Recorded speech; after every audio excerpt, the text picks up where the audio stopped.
In this video, we've compiled heated moments on Undercover Boss. So without further ado, let's get started. Nice to meet you, Gary. How are you? Nice to meet you. You ready for some escalations? In a tense moment on Undercover Boss, Michael Rubin, the CEO of GSI, assumes the alias of Gary and works alongside Adam, an escalation operator at GSI. The day begins with Adam providing a demonstration of the job's intricacies while handling a customer inquiry.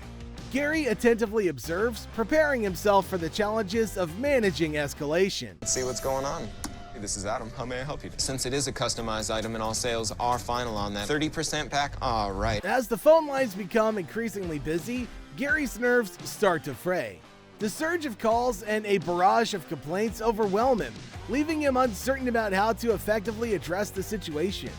The mounting pressure takes its toll, and he struggles to find his footing in handling the customer's concerns. We actually have 6 calls waiting right now, so we're going to receive a call right now. The air becomes charged with tension as Gary stumbles through his responses, desperately trying to navigate the calls. Frustration builds as he attempts to placate an irate customer who received a damaged package. He offers sincere apologies, expressing regret for the inconvenience caused, but is unable to initiate a return due to the customized nature of the item. Apologize. I'm really sorry. I can't return the custom shirt that's being sent. It's not my fault, it was y'all's fault. Let me just, Caught in the whirlwind of customer dissatisfaction, Gary's composure begins to crumble. He becomes defensive, and he starts to shift the blame onto the company for the mishap. Amidst his struggle to find a resolution, he searches for the right words, grappling with the mounting stress of the job.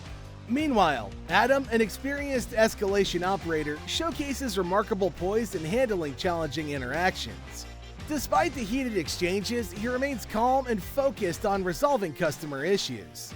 He approaches each call with empathy, recognizing the importance of addressing their concerns promptly. Drawing from personal experiences and past hardships, Adam finds solace in making customers feel valued and content. I look at it like if their order is their biggest problem, they definitely will be satisfied and be calm by the end of the call. On the other hand, Danielle, another team member, exhibits a markedly different approach. She assumes an authoritative stance, prioritizing control and dominance in her interactions. Her reluctance to accommodate customers' needs and her insistence on redirecting them to corporate services highlights a lack of consideration for customer satisfaction. If you had an issue with corporate's email, I would say contact corporate and give you corporate's number if you'd like so you can contact them. Please. 1-800. The pivotal moment arrives when Michael, disguised as Gary, unveils his true identity to Danielle. He confronts her about her unacceptable behavior towards customers, emphasizing that the company cannot tolerate such treatment. Danielle's shock and discomfort are evident as she realizes the gravity of her actions and the implications of her conduct in the presence of the CEO. I'm Michael Rubin, the founder and CEO. The way that call was handled wasn't acceptable. I was really mad. I wanted to jump in there and blow my cover. You must be my contestant. I am. All right, well, nice to meet you. The CEO of Retro Fitness, Eric Casaburi, goes undercover in one of his branches as Barry, a contestant in a reality TV competition. Eric starts his undercover journey by working in the front desk area of the gym's juice bar section with Jacqueline Colucci, the store manager who takes charge and gives Barry instructions. No, you're gonna do it the way I told you. The way you told me, okay. Barry soon becomes aware of multiple problems within the company that require attention. He observes a significant amount of resources being squandered, and he finds it challenging to conceal his real identity while expressing his concerns and resolving these issues. It's not a cost-effective way to do this. There's so much waste here. Oh boy, this is killing me. One of the major issues Eric notices is the wastage happening at the juice bar. Jacqueline has her own way of doing things and ignores the company's guidelines. She adds extra ingredients to milkshakes and pours out the excess without considering the cost. When Eric points out these wasteful practices, Jacqueline dismisses them, claiming that the extra ingredients are insignificant. Dirty peanut. Okay, are we doing it the way it says? No, you're gonna do it the way I told you. We'll see with these from you, right? That's not a full 1.5, okay. Not only is Jacqueline wasteful, but she also exhibits a terrible attitude toward her work, co-workers, and customers. She talks down to her co-workers and refers to the gym members as stupid. She even admits to wanting to punch some people in the face. Jacqueline's disrespectful behavior extends to the customers as she speaks rudely to them and disregards their needs. They don't know anything. With some people, I just want to punch them in the face sometimes. Eric becomes increasingly frustrated with Jacqueline's behavior, but he must maintain his undercover disguise. He can't reveal himself and risk jeopardizing the investigation. He wonders how such a terrible person can be an employee in his company. We're not supposed to put more than what it says on the menu. And it says on the menu, 1 pump.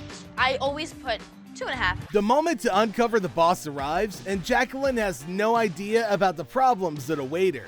She thinks she's been summoned to give feedback about a contestant on a reality TV show. When Eric finally reveals his true identity, Jacqueline understands the seriousness of her actions and confronts the outcome. Eric expresses his disappointment at Jacqueline's unacceptable behavior towards both colleagues and staff. He emphasizes that such conduct is not acceptable in their company.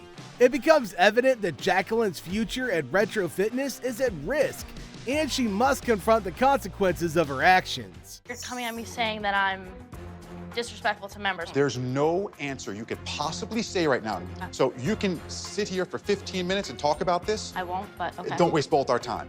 Okay. It makes no sense that you would treat someone that way. I'm in Stockton, California today, and I'm going to be working with a store manager. In Stockton, California, Jim Rogers, the chairman and CEO of Campgrounds of America, decided to go undercover and work with Sadie, the store manager of a COA branch. Jim was impressed by Sadie's exceptional qualities for the position as she handled calls and demonstrated how to operate the coffee maker with poise and politeness. You're doing it, just slide it in. See those little slots? And you just push start. Push that Nice. down. There you go. Wow. However, chaos ensued when the computer systems malfunctioned, causing delays in attending to customers. Sadie found herself juggling a line of waiting customers and incoming phone calls. Feeling overwhelmed by the overwhelming rush of demands, Jim observed closely to see how she would handle this challenging situation. Front desk to guest services, please. Sadie is immediately overcome by guests. Just a second, guys. It's going slow. As the number of customers increased, Sadie faced a particularly rude individual who immediately launched into a tirade upon her answering his call. Despite the customer's disrespectful behavior, Sadie managed to remain composed and professional, determined to provide assistance. Jim was truly amazed by her ability to maintain her cool in the face of insults and degradation. I'm not going to be screamed at, and I'm not going to have someone just sit there and degrade me while I'm trying to help you. Recognizing Sadie's remarkable composure, Jim considered her an invaluable asset to the company. He believed that keeping someone like her on the team was essential. Witnessing her handling difficult customers with grace only strengthened his conviction. To express his appreciation and acknowledge Sadie's hard work amidst the chaotic environment, Jim decided to reveal his true identity. He expressed his gratitude for her dedication and rewarded her with a gesture that went beyond her expectations. Jim offered Sadie $5,000 to bring her whole family for a week-long stay at the deluxe cabins, providing them with a first-class experience. I'd like to give you $5,000 to get your family to come spend a week. We'll put them in the deluxe cabins, we'll feed them, we'll treat them, you know, first-class guests. You're like a pad on this strap. I don't believe Stepmark's ever done work like this before. It's a hard job. 28 years ago, my first day, I couldn't walk. Todd Ricketts, co-owner of the Chicago Cubs, found himself in a heated situation with Rocco, a veteran hot dog vendor at Wrigley Field. Tasked with working alongside Rocco, Todd quickly realized the physical demands of the job as Todd struggled with the weight of the hot dog trays. In contrast, Rocco's expertise shone through as he confidently interacted with fans and bellowed his sales pitches. It was pretty clear to Todd that Rocco possessed the ideal personality to capture attention and make connections. My family's been in this business forever. That's what makes it fun for me. Rocco's family, pretty much all of them have worked here at one time or another. This is his 28th year. While Rocco tried his best to guide Todd, the latter's attempts at selling hot dogs fell short. Frustration mounted as Todd found himself left with unsold products. In a moment of impulsive decision-making, he disposed of the remaining hot dogs rather than returning them as protocol dictated.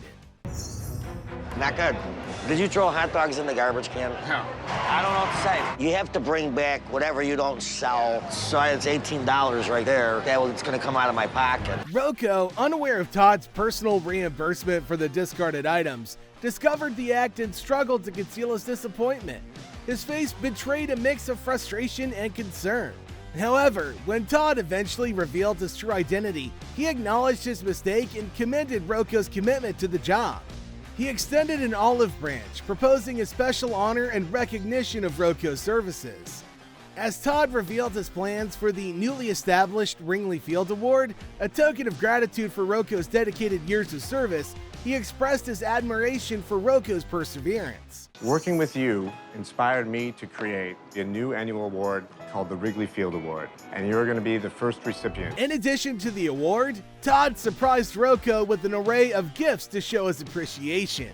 These gestures included front row seats for the season's final game, the privilege of throwing the first pitch, and additional seat for Rocco to enjoy the game with friends.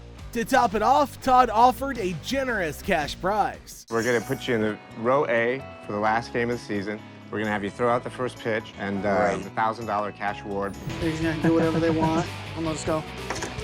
I get another? Well, no. You definitely just drop that in there because here. In this Undercover Boss episode, CEO Harlan Kent found himself confronted with a challenging situation at Yankee Candle. Assigned a new job, Harlan met an employee named Blaze, who openly expressed his frustration about dealing with difficult customers. Blaze vented his annoyance, stating that sometimes he wanted to slap a kid. And there has been instances where you don't want to strangle and slap a kid. Completely honest with you, I have the worst temper. Taken aback, Harlan was quick to inquire about Blaze's comment, to which Blaze clarified that he despised dealing with unruly customers. He admitted that even mundane encounters like waiting in line at a supermarket could trigger his anger. Blaze then went on to complain about a coworker with a high-pitched, irritating voice, but acknowledged the importance of maintaining a cheerful demeanor, which was a significant part of the job at Yankee Candle. Harlan was deeply concerned by Blaze's admission of anger issues and contemplated whether Blaze was the right fit for the company. I'm not sure what exactly it is that's making him angry, but that's not great. Leave you a mess like this. As bad as this comes across, sometimes I feel like punching an 8-year-old. Concerned about Blaze's commitment to the job, Harlan inquired about possible personal issues that might be influencing his behavior. He wanted to understand the underlying factors contributing to Blaze's frustration and assess the overall situation. Blaze opened up, revealing that his father had experienced challenging times and struggled with addiction. This candid revelation provided Harlan with a new perspective on Blaze's life and the difficult circumstances he faced growing up. My dad's definitely gone through some very tough times, getting over alcohol and drug addiction, a very rough past. I didn't realize quite how difficult a hand you've been dealt. Recognizing that immediate termination might not be the best solution, Harlan decided to offer Blaze an opportunity for personal growth and mentorship. He asked if Blaze had someone in his life who could provide guidance and support, someone with whom he could comfortably discuss his aspirations and concerns. Blaze admitted that he didn't feel at ease seeking advice from his school advisors and expressed his openness to receiving guidance. Harlan, understanding the importance of having a mentor figure, offered to fill that role.